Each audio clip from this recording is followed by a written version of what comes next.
ফটিকছড়ি মহিলা সংযুক্ত MP Sony এমন কোন কাজ করেন না যাতে আমাদের বৈষম্য বিরোধী ছাত্র আন্দোলনের ব্যানারটা খারাপ হয়। সময় আসছে আমাদের দাবি মানতে হবে। তারা আওয়ামী লীগের দখলকে গ্রেপ্তার করতে হবে, গ্রেপ্তার গ্রেপ্তার গ্রেপ্তার করেন না যাতে বৈষম্য বিরোধী ছাত্র আন্দোলনের ব্যানারটা খারাপ হয়।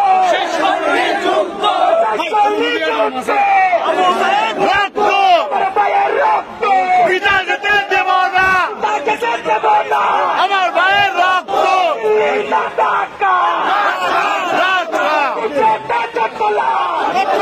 চট্টলা বিচার যেতে